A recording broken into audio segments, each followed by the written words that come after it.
Alors reprenons le cours là où on l'avait laissé la semaine dernière. Vous vous rappelez cet état, ce bilan terrifiant finalement, dans lequel nous a laissé le péché d'Adam.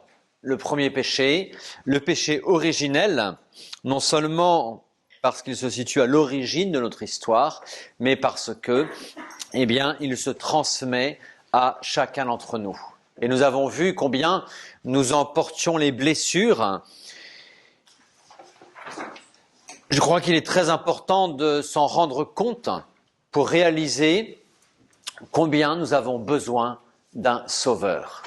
Et c'est à cette lumière que nous allons comprendre toute la beauté du mystère de l'incarnation, tout ce don que Dieu nous a fait en nous donnant son Fils. Et le Verbe s'est fait chair, dit saint Jean, et il a habité parmi nous. Nous arrivons donc maintenant à dans le credo, à cette étude de notre Seigneur Jésus-Christ. Et le symbole, ce qui veut dire résumé, le symbole de la foi, l'abrégé, est extrêmement concis mais très complet lorsqu'il nous parle de notre Seigneur Jésus-Christ. Il le fait en 3 temps. Et ces 3 temps respectent en fait notre mode de connaissance quand on découvre une nouvelle réalité. On va demander comment ça s'appelle, on va nous donner un nom. De là, qu'est-ce que c'est ? Et à la fin, à quoi ça sert ? Eh bien, le credo fait pareil pour nous. Il va nous donner différents noms de notre Seigneur Jésus-Christ. Je crois en Jésus-Christ, son Fils unique, notre Seigneur. 4 noms différents. Et on va le voir, qui disent énormément de choses. Après ça, qui il est ? Il est vrai Dieu et vrai homme. Vrai Dieu, il est conçu du Saint-Esprit. Vrai homme, il est né de la Vierge Marie. Et pourquoi est-il venu ? Quelle est sa mission ? Et le credo, aussitôt, de nous rapporter sa passion, la rédemption pour laquelle il est venu. C'est le plan de tous les articles qui touchent le Christ et qui vont s'achever, cette rédemption, par sa victoire, bien sûr, sa résurrection, son ascension, sa montée au ciel et son triomphe définitif, nous le verrons, à travers le jugement dernier. Pour l'instant, ce soir, on va en rester simplement au nom de notre Seigneur Jésus-Christ et à son être. On verra sa mission, la rédemption, la semaine prochaine. 4 noms, donc. Jésus, Christ, Fils unique, notre Seigneur. Jésus, Jesus en grec, Joshua en hébreu, littéralement veut dire Dieu sauve, Dieu délivre. C'était un nom à l'époque du Christ qui était énormément porté. C'était l'un des prénoms les plus communs du temps du Christ. Ce qui ici fait la spécificité de ce nom, c'est qu'il est donné par Dieu lui-même, par l'intermédiaire de l'ange. L'ange Gabriel va dire à la très sainte Vierge Marie, puis à Joseph dans son songe, « Tu l'appelleras Jésus ». Et dans la Bible, lorsque Dieu donne un nom à quelqu'un, c'est que ce quelqu'un a une mission tout à fait hors norme et à travers laquelle Dieu lui-même va agir. Et donc déjà, le fait que l'ange donne ce nom, Dieu délivre à Jésus, nous met déjà sur la piste. Ça nous met d'autant plus que si jamais ce prénom était très porté, c'est parce qu'il renvoyait à un personnage biblique extrêmement connu, Josué, c'est le même prénom. Josué, Jésus, c'est le même prénom. En fait, il n'y avait pas de voyelle dans l'hébreu écrit. Les voyelles ont été ajoutées par les massorètes à peu près vers le 6e siècle, ça a commencé, 7e siècle surtout. Et donc, le même mot, il n'était écrit qu'avec des consonnes, et les voyelles, selon l'accent, ça pouvait changer un petit peu entre le sud ou le nord. Ça marchait comme ça. Bon. Mais Josué, Jésus, c'est exactement le même prénom. Et Josué, vous savez, son histoire, c'est lui justement qui a vaincu tous ceux qui s'opposaient à la conquête de la terre promise, les Cananéens essentiellement, et donc qui a effectivement ouvert les portes de la terre promise. Salut tout temporel, fin d'un exil, mais très symbolique. Le Christ, qui est le vrai Jésus, vient pour nous délivrer, non pas des Philistins, des Cananéens ou de qui vous voulez, mais de la puissance des ténèbres, pour nous introduire dans la véritable terre promise, le ciel, loin de cette terre d'exil. Josué, figure de Jésus. Jésus donc. Jésus Christ. Christos, en grec, Meshia, en hébreu, Messie, c'est le même mot. Messie, Christ, c'est le même mot. L'un vient de l'hébreu, l'autre vient du grec. Et ce mot signifie littéralement celui qui a reçu l'onction.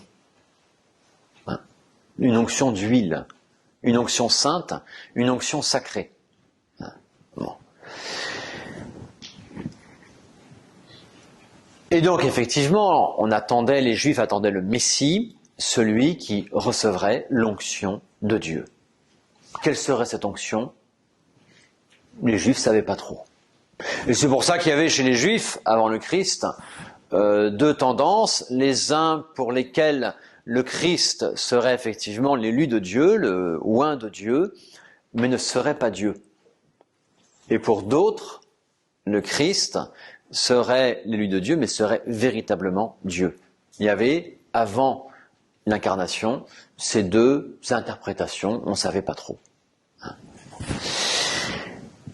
Et c'est pour ça, par exemple, que le grand prêtre, interrogeant le Christ la nuit de son arrestation, le jeudi saint au soir, signifiera bien les deux choses. Es-tu le Christ? Et rajoute le Fils du Dieu vivant. Il met bien les deux choses. C'est très précis. Bon. Alors, pour comprendre ce que signifie cette onction, il faut nous reporter, puisque c'est tout le contexte, à l'Ancien Testament. Dans l'Ancien Testament, qui recevait une onction sacrée? On va voir apparaître ici déjà en puissance, toute la mission du Christ. Très très belle. Il y avait en effet dans l'Ancien Testament 3 types de personnages qui recevaient une onction sainte. Il y avait d'abord les rois.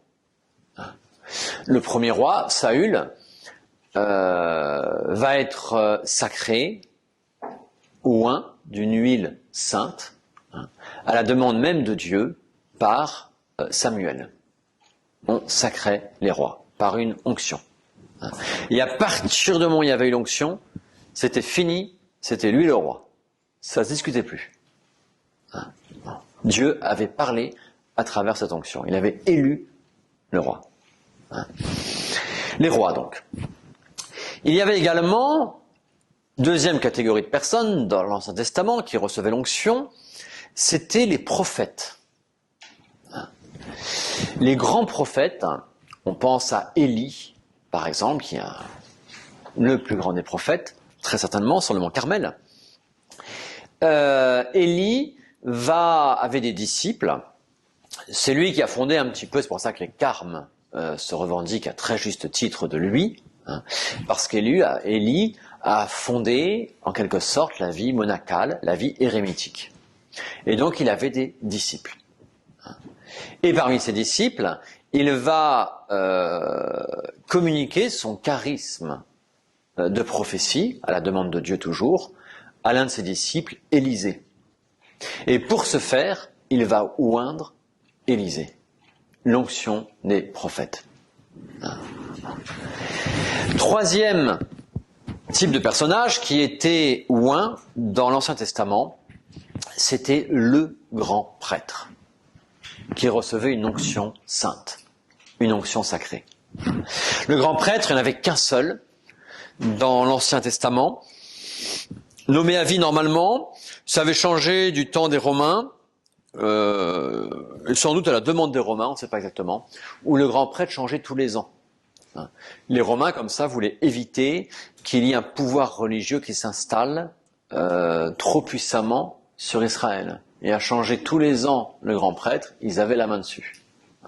Et c'est pour ça qu'en fait, du temps du Christ, il y avait, on va parler lors de l'arrestation, des grands prêtres Anne et Caïphe.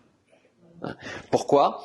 Parce qu'il y avait le grand prêtre des Hébreux, du peuple juif, il était Avi, et lui c'était Anne.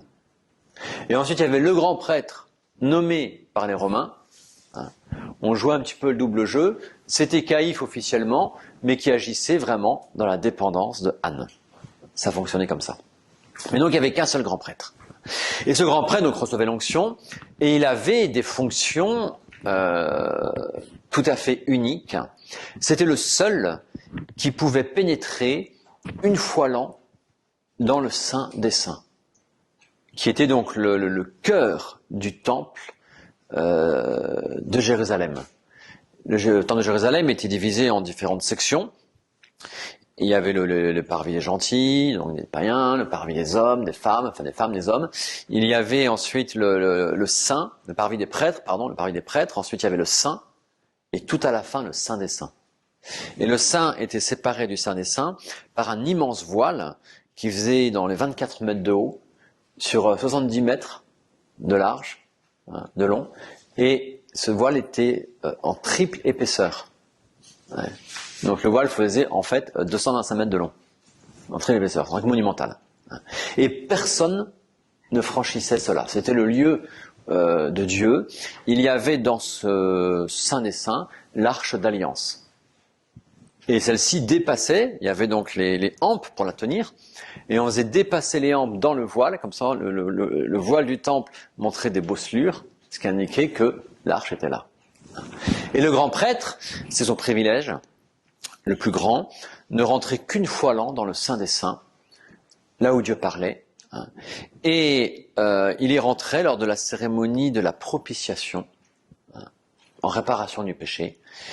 Et il y avait donc, c'est là où il y avait toutes ces cérémonies du bouc émissaire, où on chargeait un bouc de tous les péchés du peuple, et qu'on chassait dans le désert pour qu'il aille périr dans le désert, et on immolait des victimes en propitiation, en réparation pour tous les péchés du peuple commis pendant l'année. Et le prêtre rentrait avec le sang du taureau qui avait été immolé en propitiation, et venait en asperger le propitiatoire, donc le dessus de l'arche d'alliance. Bon. Tout cela encore, on va le voir dans un instant, est totalement symbolique. Le Christ, notre Seigneur, est Christ, il est le oint de Dieu, parce qu'il est tout à la fois prêtre, prophète et roi. Il assume en lui toute cette onction divine. Et cette onction, comment va-t-elle se réaliser ? Non pas par un homme qui va le oindre avec de l'huile, mais par Dieu lui-même, qui va lui donner l'onction de l'Esprit Saint. C'est ce qu'on a effectivement dès le récit de l'Annonciation.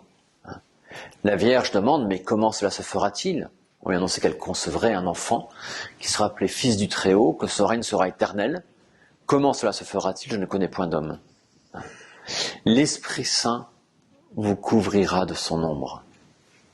Alors on y voit bien sûr le respect de la virginité absolue de la Sainte Vierge Marie, c'est évident. Mais il y a cette onction divine qui est cause de l'incarnation. Et qui fait qu'il est Christ dès le premier instant de son existence. Oint par Dieu. Et parce qu'il est oint, il est homme.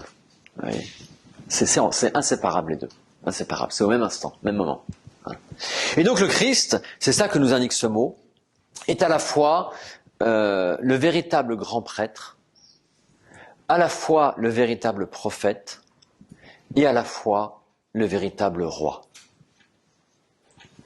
Il est le grand prêtre. Saint Paul va se délecter dans son épître aux Hébreux à le souligner, à le réexpliquer. Il prendra toutes les cérémonies de l'Ancien Testament qui concernaient le grand prêtre pour montrer que tout s'applique en vérité à notre Seigneur Jésus-Christ. Lui, il ne traverse pas le tabernacle, la tente. Ça veut dire la tente, donc le voile, si vous voulez.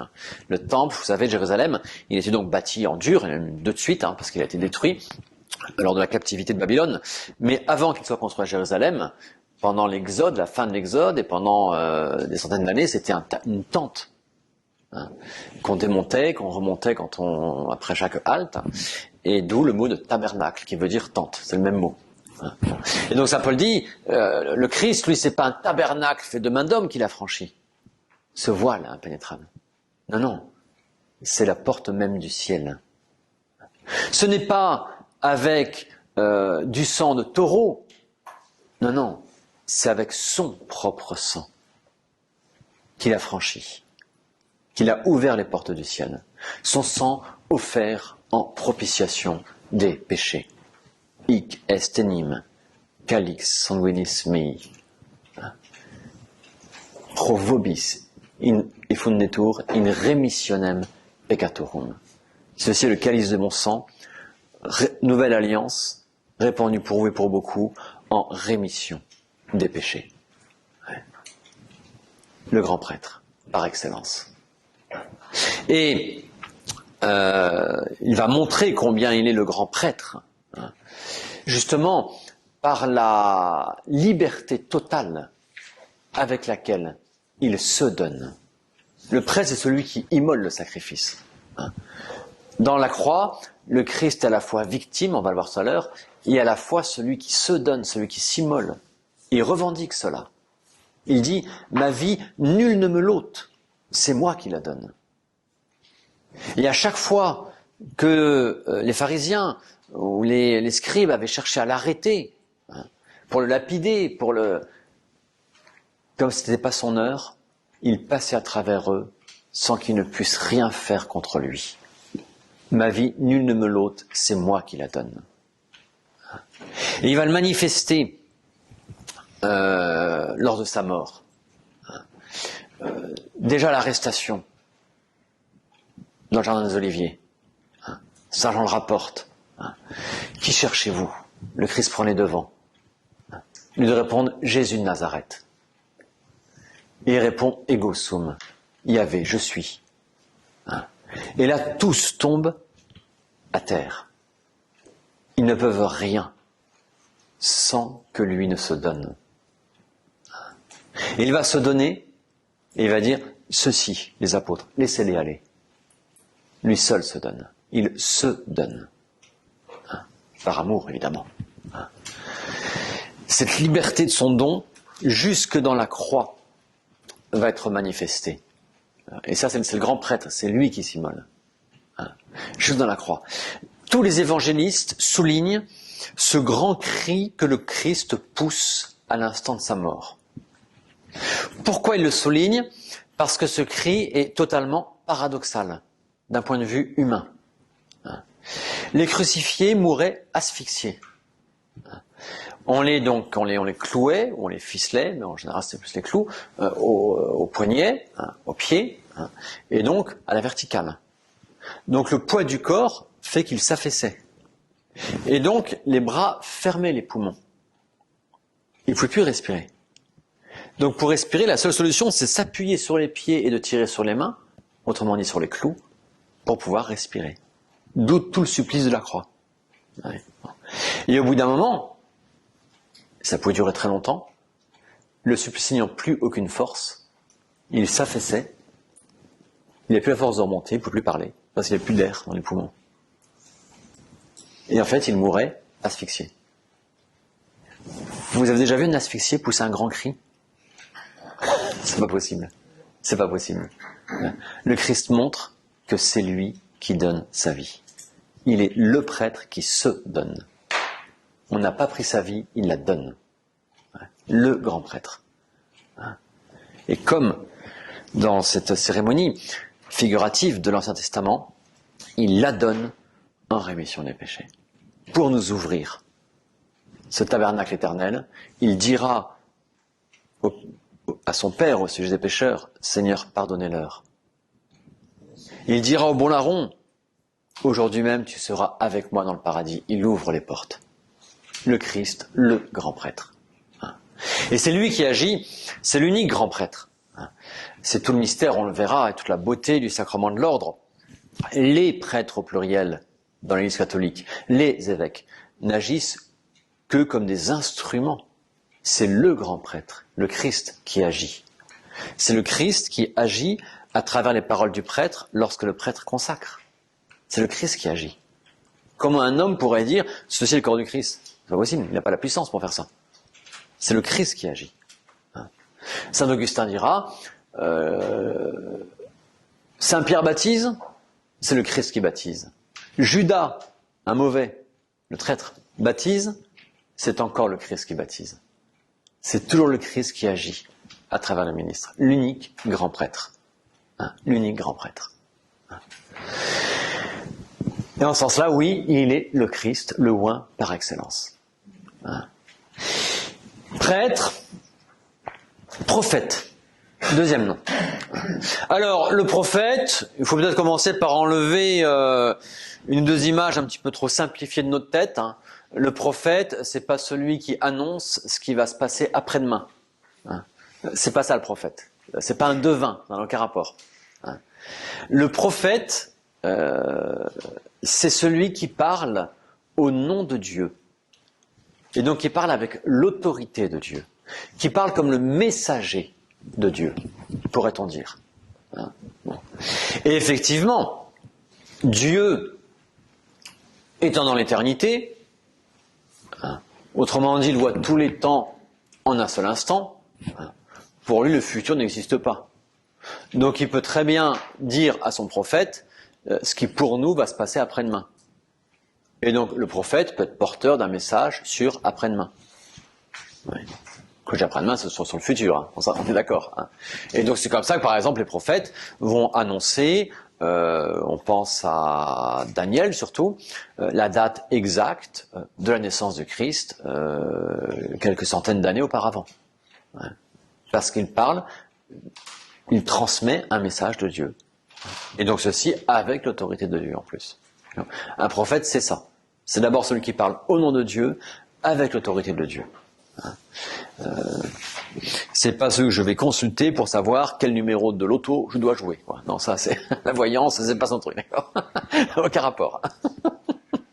Et dépensez pas votre argent comme ça, ni dans la voyance, ni dans le loto, c'est pas la peine. Bon, et le Christ, vous voyez, en ce sens-là, le Christ, notre Seigneur, est le véritable prophète. Qui, plus que lui, peut parler au nom de Dieu avec l'autorité de Dieu. Il est la parole éternelle de Dieu qui s'est fait chair pour nous, pour pouvoir nous parler notre langage, pour pouvoir nous révéler Dieu, ce Dieu que lui-même il est. Donc il est le prophète par excellence, par excellence. Et le Christ le revendique à plusieurs reprises dans l'Évangile. Je prendrai qu'un exemple pour pas être trop long. Il le revendique dans l'Évangile. Par exemple, à un moment, dans cette opposition avec les pharisiens qui l'agressent verbalement, il leur dit « Qui de vous me convaincra de mensonge ?» C'est impossible. Parce qu'il est la vérité même. Il est la parole même de Dieu. Et Dieu ne ment pas. Il est le Verbe éternel incarné. Et le Verbe s'est fait chair et il a habité parmi nous. Et donc, il est le prophète. Personne autre que lui ne peut nous dire Dieu. Et il le dira. Nul n'a jamais vu Dieu. Sinon, le Fils de Dieu est celui auquel le Fils de Dieu l'aura révélé. Il vient nous dire qui est Dieu. Le prophète. Et c'est magnifique. Alors, très accidentellement, il prophétisera le futur aussi. Mais c'est extrêmement secondaire. Il va prophétiser effectivement la ruine de Jérusalem lorsqu'il va pleurer sur elle. Il ne restera plus en toi pierre sur pierre. Enfin, le message de Christ, c'est pas la ruine de Jérusalem, quoi. Enfin, il y a autre chose de plus important, quoi. Vous voyez, ce côté-là est tout à fait accidentel. L'essentiel, il vient nous dire qui est Dieu. C'est magnifique. Le Christ, prophète.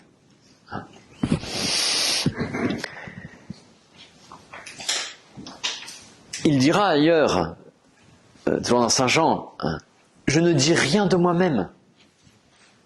Tout ce que je dis, je l'ai entendu. Il vient nous dire, le Père, avec son autorité. Prophète, donc. Deuxième grand titre de notre Seigneur Jésus-Christ, contenu dans ce mot Christ. Ce mot Christ veut dire tout ça. Le mot Christ, enfin, on l'avait dit, prêtre, prophète et roi. Alors, cette trilogie, prêtre, prophète et roi, retenez-la bien, parce qu'on va la voir apparaître dans les cours suivants. Bientôt, toute l'Église, on la verra. L'Église est la continuation de la mission du Christ. Et le Christ, il agit parce qu'il est prêtre, prophète et roi. Et donc, on verra dans l'Église toute cette trilogie réapparaître comme une participation à l'œuvre du Christ, et donc à son autorité. Donc prêtre, prophète et roi, retenez ça. Donc on a expliqué prêtre, on a expliqué prophète. Voyons maintenant le Christ roi. Alors, roi, princeps, le principe, la tête, tout ça c'est la même chose.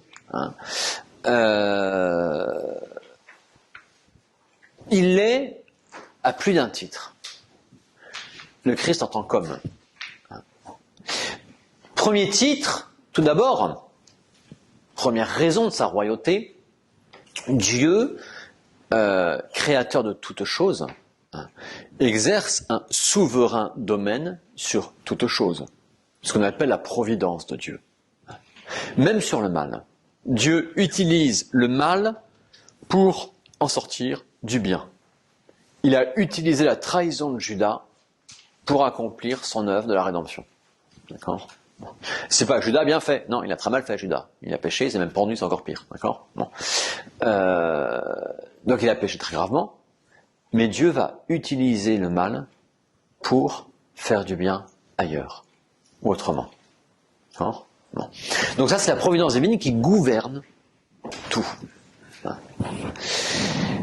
Jésus, homme, dès le premier instant de son existence, il est uni en une seule personne, divine, à la divinité même de Dieu.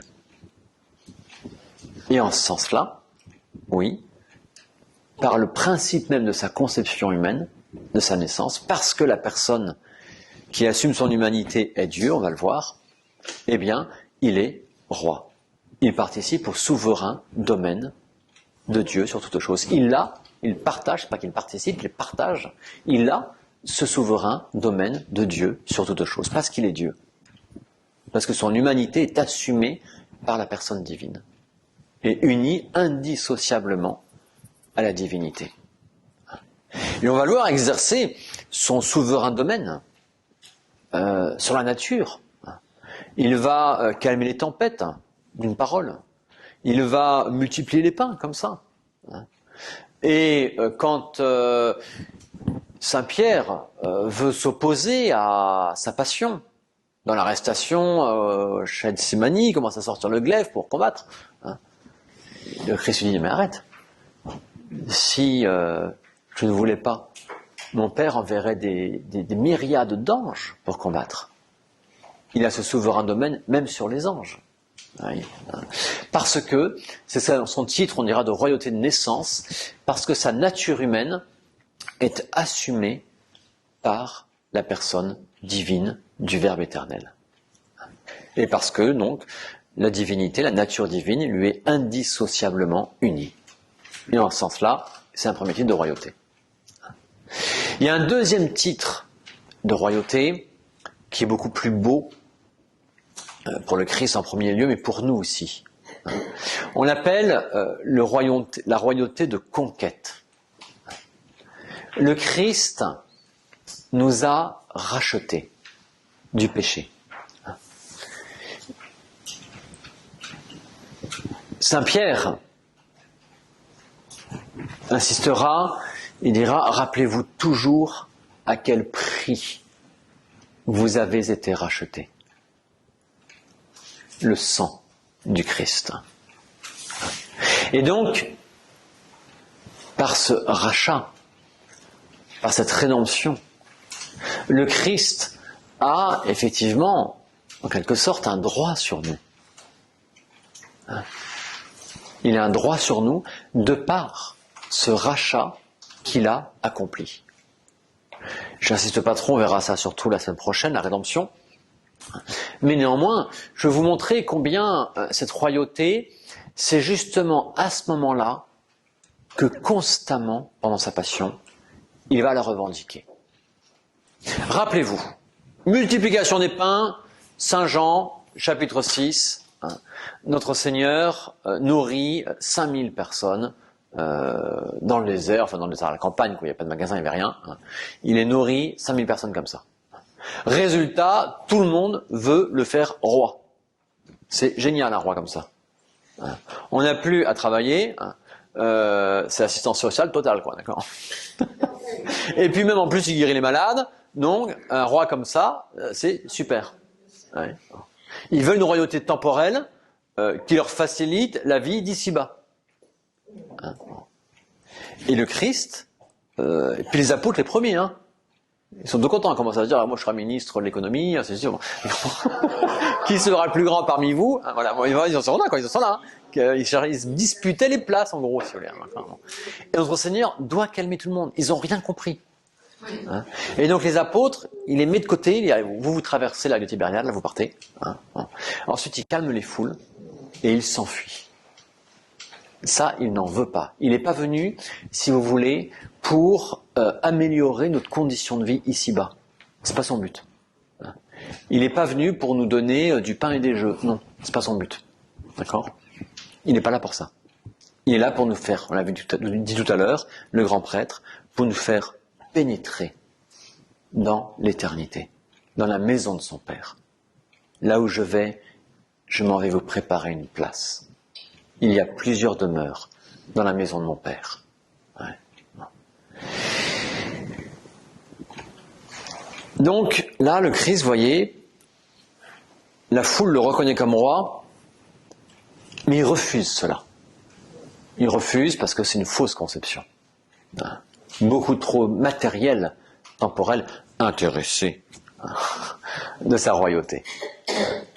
Par contre, la première fois où il va accepter d'être reconnu comme roi, d'être acclamé comme roi, c'est le dimanche des Rameaux. Et là, tout est extrêmement précis. On est en pleine, j'ai envie de dire, cérémonie liturgique. Que se passe-t-il ? Le Christ part de Bethphagée jusqu'au temple de Jérusalem, le dimanche des Rameaux. 4 jours après, le jeudi saint au soir, il va instituer la messe. Donc c'est l'immolation mystique, sacramentelle, avant son immolation physique, le lendemain, le vendredi saint. Que se passait-il dans les rituels juifs ? 4 jours avant la Pâque, on réunissait à Bethphagée, le même lieu, notez-le, on réunissait à Bethphagée tous les agneaux qui allaient être immolés pour la Pâque. C'était le début de la Pâque.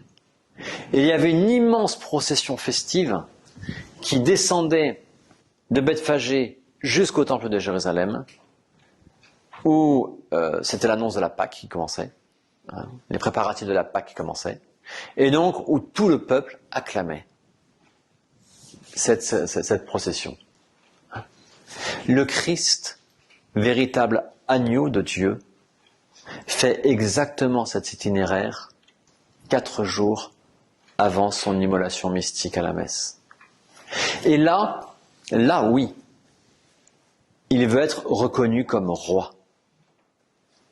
Parce que s'il s'immole sur la croix, c'est pas pour lui, c'est pas pour son salut. Il n'a pas besoin, lui.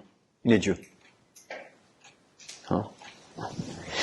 Pourquoi il s'immole ? Il s'immole parce que dans cet acte-là, il nous assume tous et chacun individuellement. Il prend sur lui nos péchés. Hein? Saint Paul dira, il s'est fait péché pour nous. Il a voulu, c'est la beauté de la rédemption, il a voulu comme se porter responsable de nos péchés. Comme la tête se porte responsable de ce que le corps fait. Si jamais un enfant donne un coup de poing à son frère ou à sa sœur, si la sœur répond en griffant, hein, on ne va pas s'adresser au poing de l'un et aux ongles de l'autre pour le gronder. Non, on le regarde dans les yeux et on lui dit que ça ne va pas. Non. Le Christ, dans la Passion, veut être notre tête, notre principe, notre roi. Il nous assume. Et il veut être reconnu comme roi dans cet acte-là. Cette royauté, c'est encore elle qui va être développée pendant la Passion, pendant son jugement au tribunal de Pilate. Tu es donc roi ?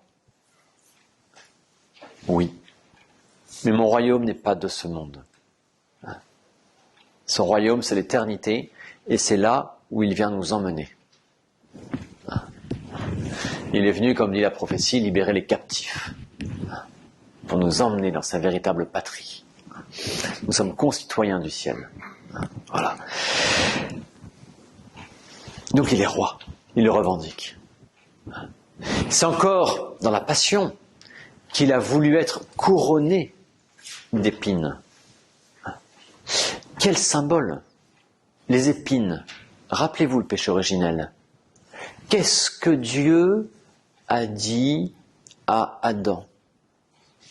La terre produira pour toi des épines.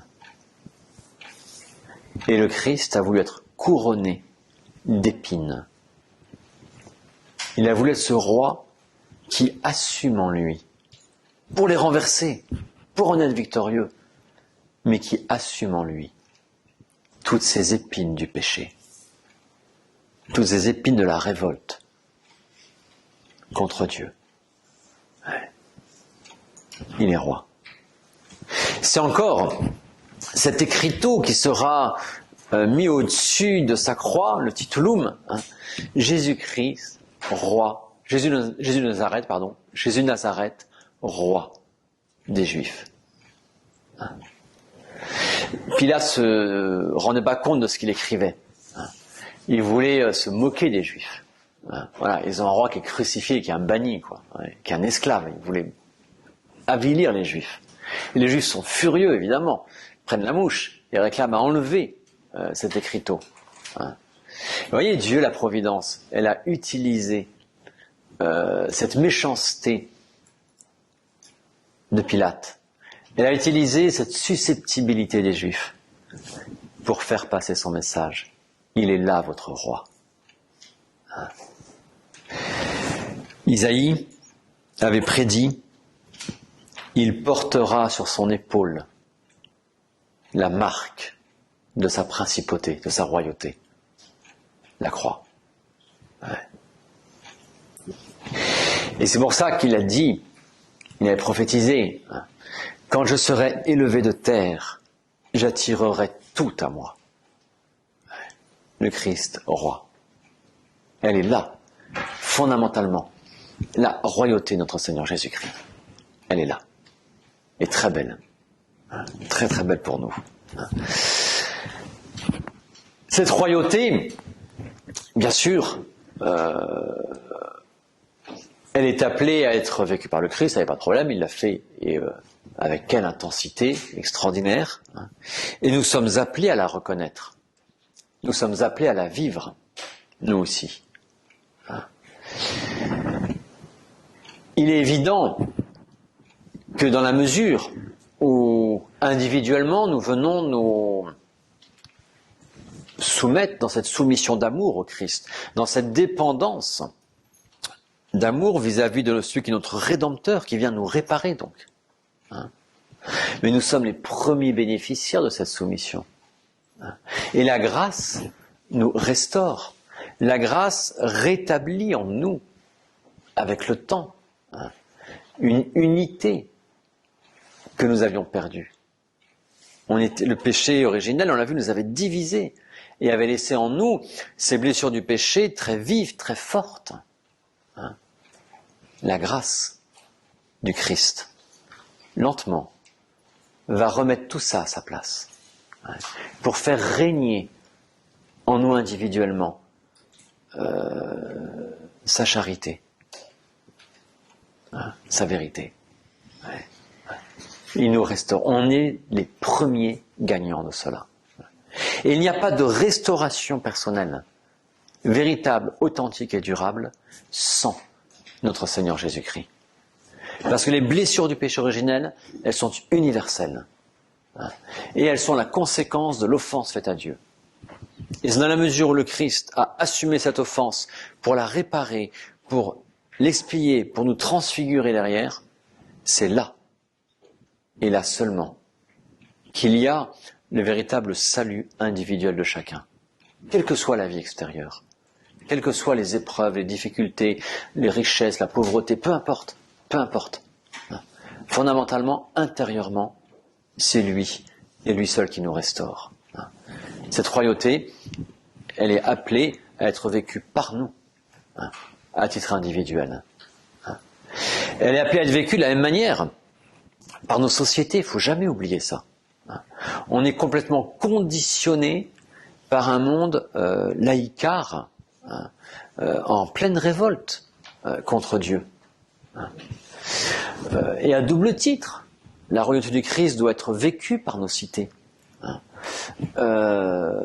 D'abord par royauté de naissance. En soi, toute cité, c'est un commandement de Dieu, et donc c'est la loi naturelle. On l'avait vu dans les preuves de l'existence de Dieu. L'existence de Dieu s'impose à la raison humaine. Et toute cité doit reconnaître cette transcendance de Dieu. S'il refuse cette transcendance de Dieu, mais l'État lui-même, la cité s'oppose comme révoltée. Comment voulez-vous que les sujets soient soumis? Ça ne marchera pas. L'exemple de la révolte, c'est la tête qui le donne. Et bien le corps va se révolter, c'est inévitable. Et si jamais il n'y a plus rien de transcendant qui nous unit, et bien c'est un État qui part en dislocation. Une cité qui part en dislocation, c'est évident. Ça, c'est la loi naturelle. C'est la royauté de naissance du Christ. La royauté de conquête. Mais de même, si vous voulez, que la rédemption du Christ, le mot rédemption, c'est racheter, c'est réparer, c'est restaurer, ça veut dire tout ça. Et de même que la rédemption du Christ, dans la mesure où j'en vis, dans la mesure où je laisse le Christ l'appliquer en moi, eh bien, cela me transfigure, cela me change. Mais de la même manière, dans la mesure où on laisse la royauté du Christ, sa rédemption, agir sur nos sociétés, agir dans nos cités, mais nos cités ne s'en porteraient que mieux. Qu'est-ce qui divise nos cités aujourd'hui? Enfin, on l'a expliqué la semaine dernière, c'est toutes les blessures du péché originel. C'est l'orgueil, c'est l'ambition, c'est la jalousie, c'est l'argent, c'est les plaisirs, la lutte effrénée aux plaisirs. Et on détruit, je veux dire, une humanité avec tout ça. On en vient à détruire des hommes, le plaisir implique l'avortement, enfin, on fait des horreurs. Pourquoi? Parce que règnent les blessures du péché originel. Qui les répare, ces blessures du péché originel? C'est le Christ. Et donc le Christ permet par là même à nos cités, si elles vivent de lui, le Christ permet à nos cités de se régénérer, de se redresser, de retrouver une harmonie. Je veux dire, mais tout homme de bon sens devrait reconnaître ça. Et c'est une absurdité que de prétendre à un état neutre qui met, comme pendant le confinement, le culte de Dieu, le culte public de Dieu, au même niveau que les bistrots, quoi. On ouvrira ça en même temps. Les supermarchés, ça s'est ouvert depuis le début. Ça, Dieu maman, attention. Hein. Mais c'est effrayant. Effrayant quand on réagit. Que faisaient les pays catholiques avant? Qu'a fait Nice en 1832?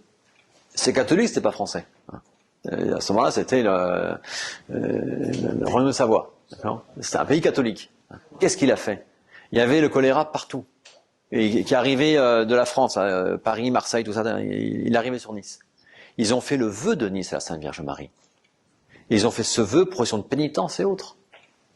Eh bien, Nice a été épargnée. On appelait Dieu pour le bien de la cité. Et c'est une aberration de vouloir un État laïque. Et c'est cette même aberration qu'on appelle, qu'aujourd'hui, ils ont couvert du nom attrayant en apparence de liberté religieuse. Quand on revendique la liberté religieuse pour toutes les religions, pour tous et pour chacun, mais c'est aberrant. C'est aberrant. Il est évident que la foi ne se force pas. Ça, c'est évident. Le don de soi est toujours un don d'amour. Et on ne forcera jamais quelqu'un à la foi. Ça, c'est aberrant. C'est évident. Il est tout aussi évident qu'un État, quel qu'il soit, n'a pas à s'ingérer dans la vie privée, on le rappeler à M. Macron en ce moment, n'a pas à s'ingérer dans la vie privée de ses sujets. Non. L'État, la cité politique, elle est là pour ce qui concerne le bien commun. Il n'a pas, c'est ce qu'on appelle la dictature, qui fait qu'un État s'insère dans la vie privée de chacun. Donc l'État n'a pas à contrôler chacun, savoir quelle religion il pratique. C'est pas son problème à l'État. Et s'il commence à faire ça, il rentre en pleine dictature. Très mauvais. Donc, c'est pas pour se libérer de ça qu'on parle de liberté religieuse aujourd'hui. C'est quoi la liberté religieuse aujourd'hui, telle que le Concile Vatican II l'a officiellement déclaré? C'est de dire que toutes les religions, quelles qu'elles soient, ont un droit à l'exercice public du culte et à propager leurs enseignements. On met toutes les religions sur le même niveau. Et on va dire que toutes les religions servent au salut de la cité. Mais c'est fou. On nie par là même. Qu'un païen dise ça, il dit ce qu'il veut. Mais qu'un catholique dise ça, c'est grave. Parce qu'il nie de fait que le Christ est l'unique sauveur. Dans les actes, c'est ça qu'il nie. Toutes les religions servent au bien de la cité.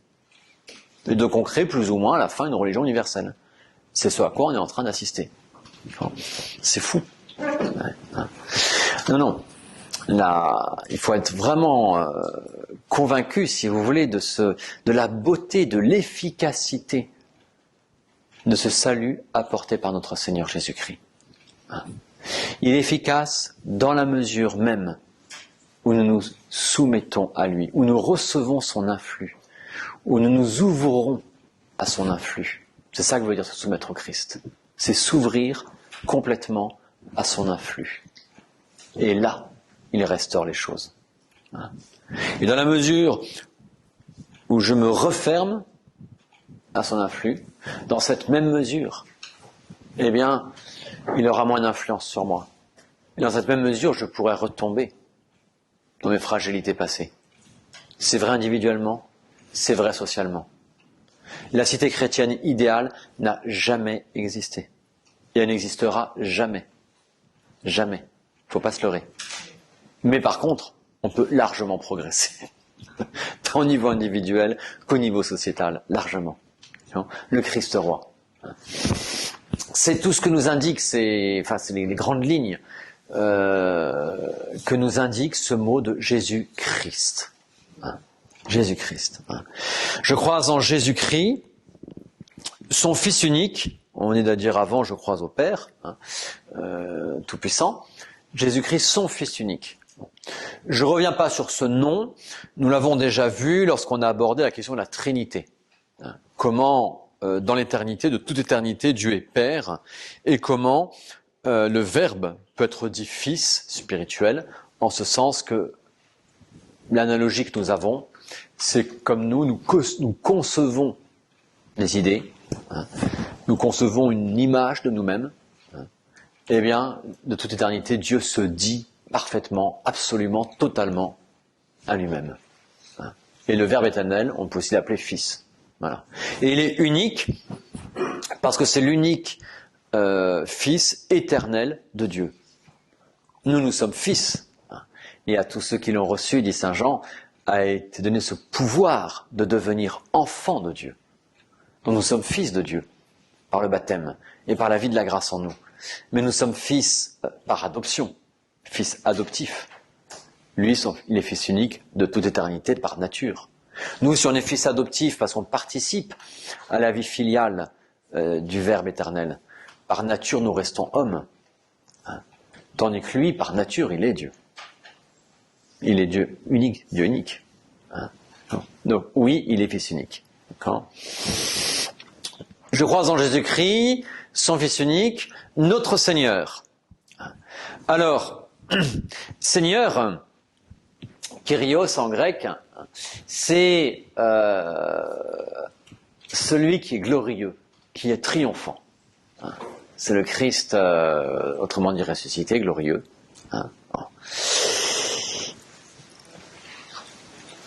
Et dont nous faisons notre Seigneur.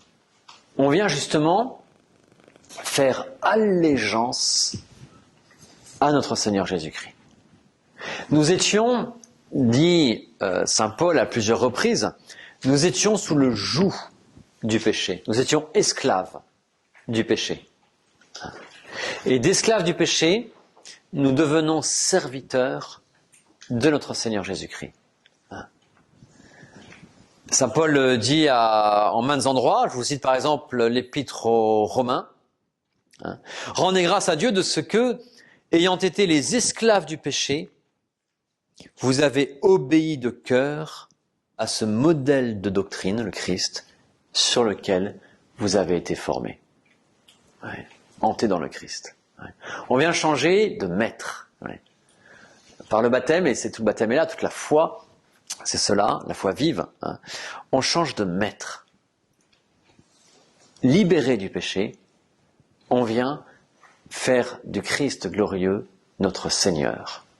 On vient se ranger en quelque sorte sous sa bannière, on vient s'incorporer tout simplement à son être. L'expression revient 166 fois dans les épîtres de Saint Paul d'une manière ou d'une autre. On vient se mettre in Christo, dans le Christ, s'insérer dans le Christ. Et nous devenons membres du Christ. On change de maître. Notre tête, désormais, c'est le Christ. Et toute la foi est cela. Et ce Christ, il est victorieux, il est glorieux, il est au ciel. Eh bien, Saint Paul vous dira, nous aussi, nous possédons déjà le ciel en espérance. Et le Christ a prié le Père pour cela.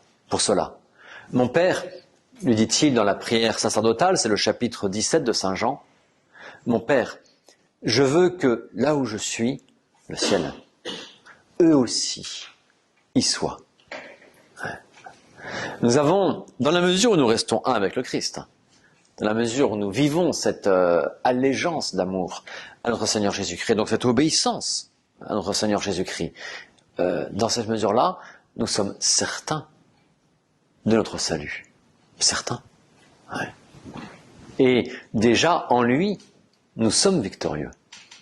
Il ne faut jamais oublier ça. Hein. Certains, voyant toutes les difficultés, les épreuves de la vie, le mal qui se met à régner en apparence, ainsi de suite, hein, ils sont un petit peu en logique de dernier des Mohicans, ou de vaincus de la vie, martyrisés de partout. Enfin, nous sommes des victorieux. Nous sommes des victorieux. Le Christ est victorieux. Alors on peut en baver ici-bas, c'est clair. Hein, il nous a dit, ne craignez pas ceux qui peuvent tuer le corps, hein, mais craignez celui qui peut tuer le corps et l'âme dans la géhenne. Ouais, ça, craignez-le. D'accord, il nous dit. Mais ceux qui peuvent atteindre le corps, ils peuvent rien de plus.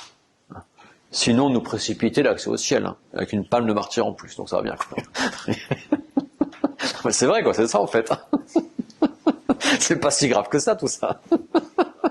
Si on est fait pour là-haut, ça va bien. Et on est fait pour là-haut, effectivement. D'accord. Bon, il ne s'agit pas de jouer au kamikaze, attention, on s'entend bien. Mais c'est pour dire leur impuissance. Ils pourront vous violenter extérieurement. Ils pourront chercher à vous conditionner psychologiquement. Ils ne pourront jamais vous voler votre liberté intérieure. Ils pourront jamais, sans vous, vous arracher votre amour pour le donner à un autre. Ils pourront jamais faire ça. Votre amour, c'est vous qui le donnez. Et cette allégeance profonde, c'est cet amour. Ils ne peuvent rien contre vous. Rien. Notre Seigneur Jésus-Christ qui est victorieux. D'accord ? Donc tout ça, vous voyez, sont les noms. Alors c'est très beau de voir la formulation du credo. Vous voyez, chaque mot a son importance. Hein. Le credo parlait, on vient de le voir, je crois en Jésus-Christ, son Fils unique, notre Seigneur. Son Fils, notre Seigneur.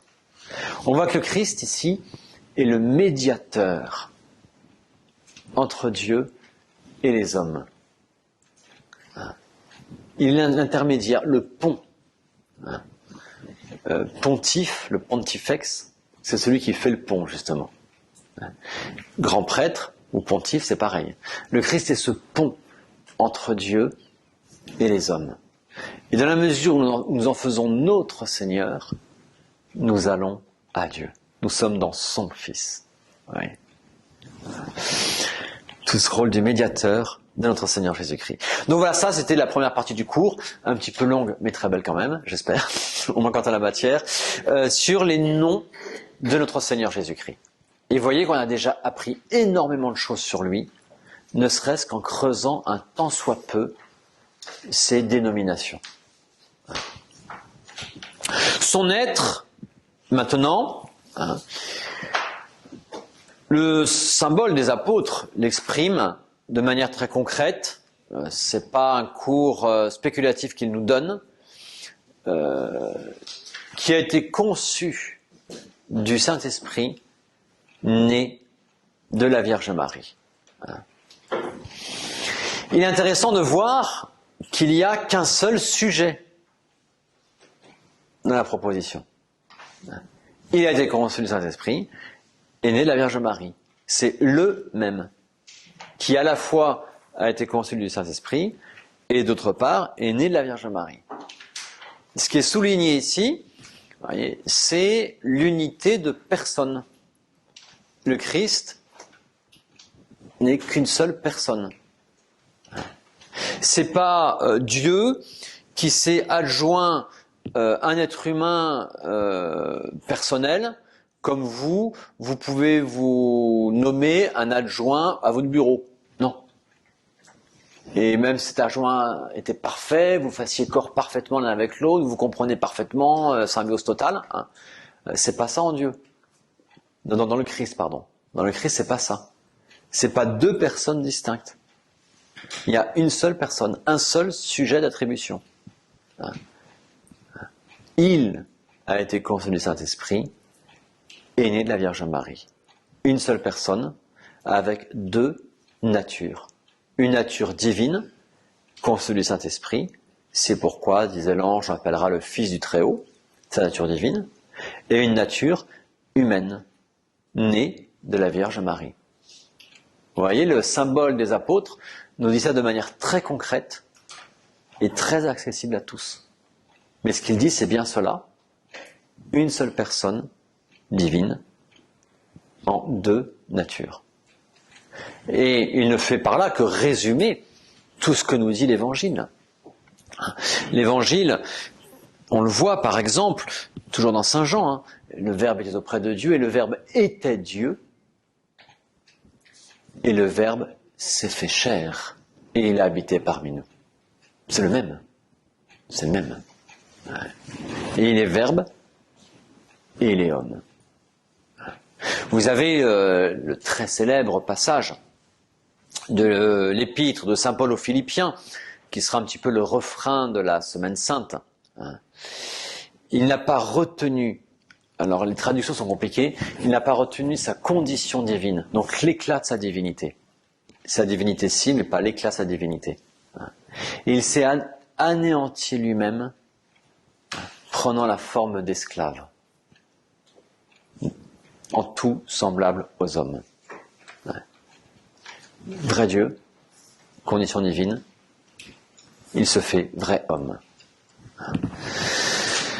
Vous aurez ça dans tout l'Évangile, les épîtres, c'est un petit peu constant, j'insiste pas trop là-dessus, mais nous avons bien la formulation, si vous voulez, du mystère du Christ. C'est que nous sommes face à un Dieu qui commande à la mer et aux flots, et en même temps un Dieu qui a soif, un être qui a soif, un homme qui a soif. Nous sommes face à un Dieu qui a créé le ciel et la terre, et cette même personne, dans son humanité, qui doit fuir le petit Hérode. Quel paradoxe! Quel paradoxe! Grand mystère du Christ, vrai Dieu et vrai homme. Un seul être, une seule personne, une personne divine, et le Verbe s'est fait chair. Deuxième personne du mystère trinitaire. Alors ce mystère est magnifique à contempler, magnifique. Saint Augustin dira, le Verbe s'est incarné pour pouvoir faire la seule chose qu'il ne pouvait pas faire en tant que Dieu. Tiens, quelque chose que Dieu ne peut pas faire. Dieu ne pouvait pas souffrir. Et Dieu s'est fait homme pour pouvoir souffrir pour nous, pour pouvoir pleurer sur nous. Imaginez cette scène du Christ, magnifique, de la et remplie là aussi de messages symboliques, du Christ qui pleure sur Lazare, mort. Imaginez, l'évangéliste le souligne, l'émotion de l'entourage, de voir combien le Christ l'aimait. L'amour de Dieu pour nous nous est devenu tangible à travers cette compassion de notre Seigneur Jésus-Christ. Le fait qu'il pleure sur nos misères. Une incarnation est pour nous une preuve mais magnifique, une explicitation magnifique de l'amour miséricordieux de Dieu. Magnifique. Tout le mystère qui est là, très très beau. Alors ce mystère, évidemment, il en a dérangé plus d'un, qui voulaient un petit peu tout dominer par leurs petites raisons, et qui du coup sont tombés dans des hérésies. Il y a eu toute une série d'hérésies sur touchant le Christ dans les premiers siècles. Je ne vais pas vous les énumérer, ce serait beaucoup trop long. Mais il y a quand même deux grandes tendances qui existent toujours aujourd'hui, qui seront toujours plus ou moins latentes, et c'est pour ça que je les souligne. La première tendance était de dire, le problème, c'est que le Christ, il est mort. Or Dieu, il ne peut pas mourir. Donc, le Christ n'est pas Dieu. Certains disaient cela. C'est une émanation de Dieu, c'est un élu de Dieu, c'est tout ce que vous voulez, mais ce n'est pas Dieu. Ça me rappelle, pour toute autre raison, une jeune femme comme ça qui vient me voir, enfin une mère de famille, elle avait une quarantaine d'années, elle vient avec sa fille de 16 ans, et laquelle fille avait découvert un catéchisme, au début très récent, très moderne, et se pose la question du bon Dieu, très bien, et elle est partie demander le baptême dans sa paroisse, et on l'a confié au prêtre qui préparait le baptême, et qui en l'occurrence était le vicaire épiscopal. Et du coup sa mère a fait le chemin avec, et a voulu aussi être baptisée, elle n'était pas baptisée. Et puis au bout de quelques mois, cette même fille, cette fois-ci, découvre un catéchisme traditionnel. Et alors là, elle boit, elle dévore ce catéchisme. Ça faisait 6 mois qu'elle se posait plein de questions, et elle n'avait pas vraiment les réponses. Et là, elle retrouvait ses questions, et elle avait les réponses. Ouais. Et elle dit à une de ses copines de classe, mais écoute, moi j'aimerais bien un prêtre qui puisse m'expliquer ce catéchisme. Et sa copine venait à la messe chez nous. Ah ben j'en connais un, je vais te le présenter. Et donc, cette fille de 16 ans vient avec sa mère dans mon bureau, et pour me demander de faire du catéchisme, pour les préparer au baptême. Enfin, seule la fille me dit ça, la mère sur la réserve. Très bien. Alors, on fait le tour de la situation, et puis dès le début, je commence quelques 10 minutes, un premier cours de catéchisme. Et puis je dis rendez-vous la semaine prochaine. Et ça vient de me dire, bah écoutez, si vous voulez, est-ce que je peux venir aussi la semaine prochaine? Ça m'intéresse beaucoup ce que vous dites. Bon. Mais pas encore dit qu'elle n'était pas baptisée. Alors la fois suivante, elles viennent toutes les deux. Et puis là, c'est très libre, je parle un petit peu, elle me posait beaucoup de questions. Et à un moment, la mère me dit, mais monsieur l'abbé, pourquoi est-ce que Dieu a choisi Jésus pour accomplir sa mission? Ouais. Là, j'ai tout compris. Je lui ai dit, mais madame, pour vous, qui est Jésus? Alors elle m'a dit, Jésus, c'est l'élu de Dieu, c'est le choisi de Dieu, il est proche de Dieu, tout ça. Bon, on dit de manière un peu imagée qu'il est fils de Dieu, voilà. Alors je regarde, je dis, mais madame, mais Jésus est Dieu. Et elle atterrissait complètement. Son formateur, prêtre, attendait qu'elle le découvre par elle-même. Au bout d'un an et demi, elle n'a toujours pas compris. Il fallait lui dire, quoi, simplement. Tu lui expliquer les choses. Voyez, bon, hein. Donc, vous voyez, cette tendance-là, voyez, où on ravale un petit peu Jésus-Christ, un simple homme. Aujourd'hui, vous avez beaucoup de présentations qui sont faites du Christ, attention, où on va beaucoup développer l'évolution de la conscience qu'il a de lui-même. On va en faire une histoire psychologique. On va dire par exemple, si d'accord, Jésus-Christ était Dieu, mais il ne le savait pas. Et non mais vous riez, mais c'est des livres, il y a des livres entiers écrits là-dessus aujourd'hui, hein. Et même par des cardinaux. D'accord, aujourd'hui, il y a ça, d'accord. Méfiez-vous. C'est des tendances qui existent. Et on retrouve un peu ces tendances d'hérésie. Et donc, il a pris progressivement conscience qu'il était Dieu. Et par exemple, au moment du baptême du Christ, son baptême avec Saint Jean, alors là, quand il a eu cette vision de la voix le ciel qui s'ouvre, la colombe, la voix du Père, celui-ci est mon fils bien-aimé. Ah bah oui, je m'en doutais, mais donc c'est que c'est vrai, quoi. C'est que c'est vrai. Non, absurde. D'accord. Le Christ a toujours su qu'il était Dieu. Oui. Là, on humanise beaucoup trop le Christ. Oui. Et tous ceux qui font ça, c'est pour montrer que la vérité peut évoluer.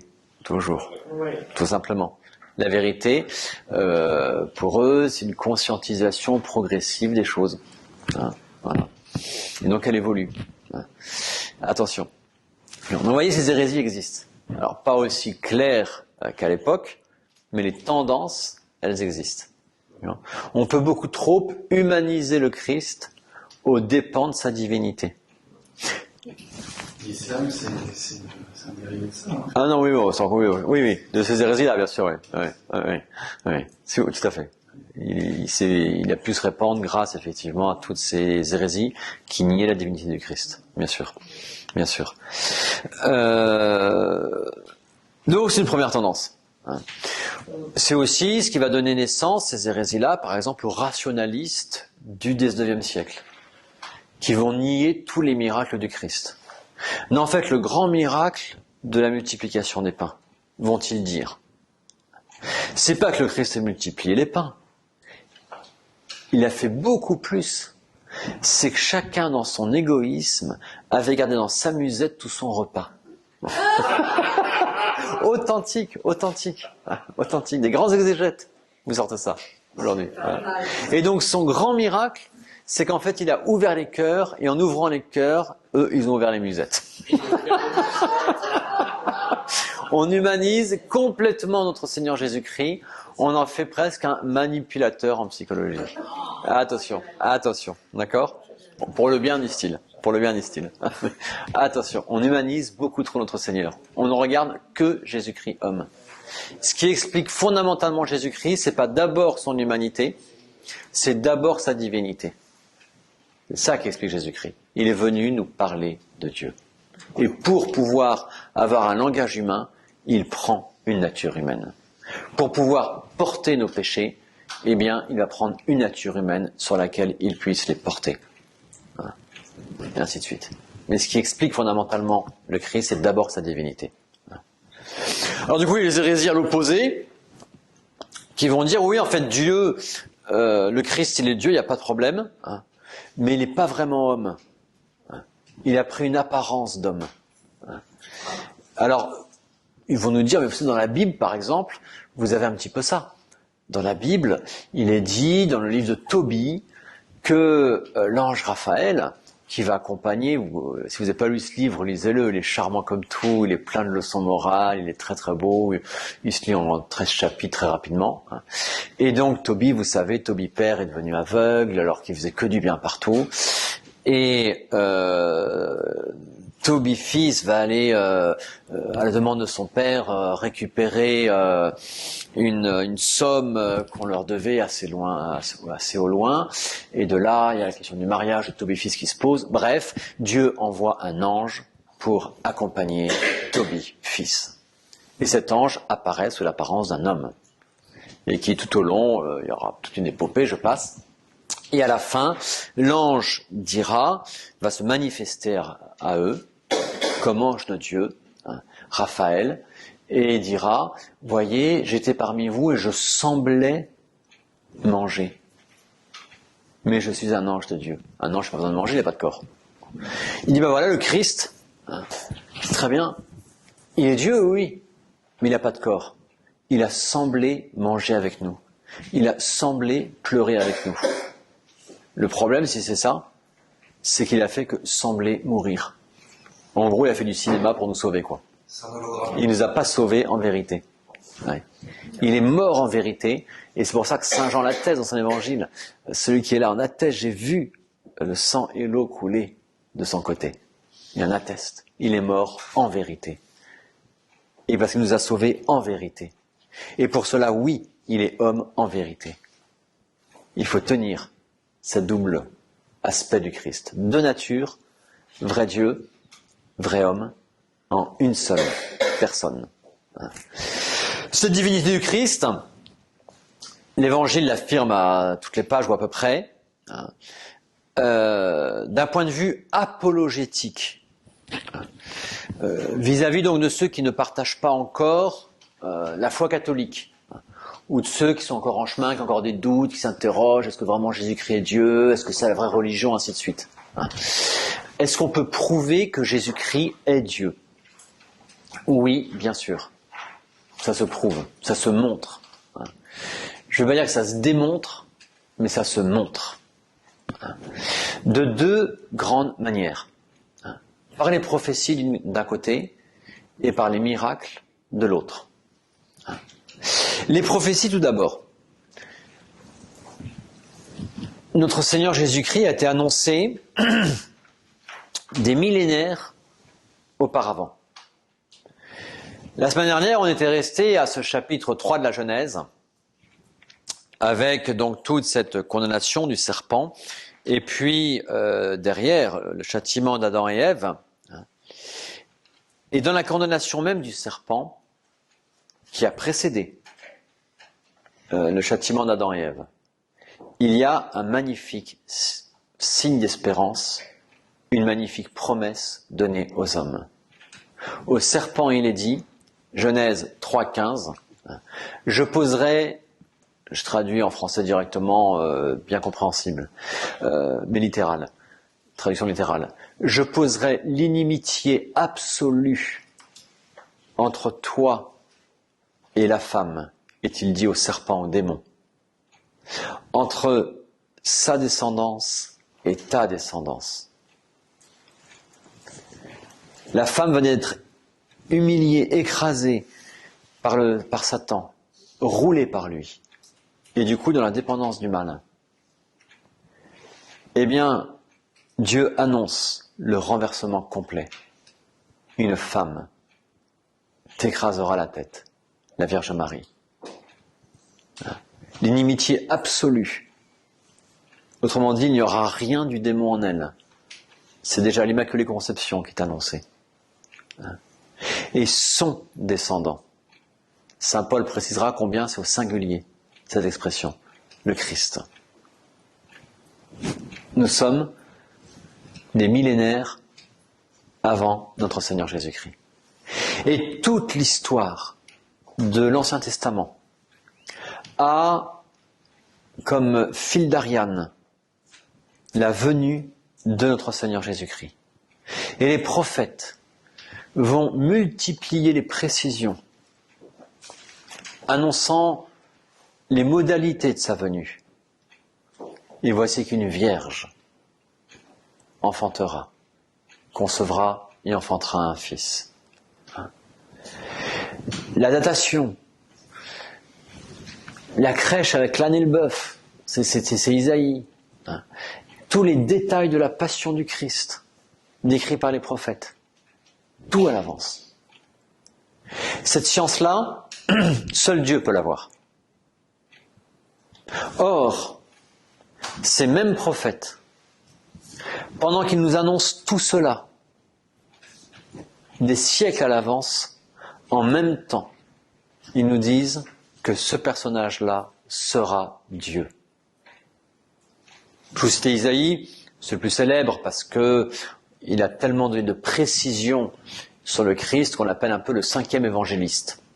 Sauf qu'il est mort 600 ans avant le Christ. D'accord ? Bon.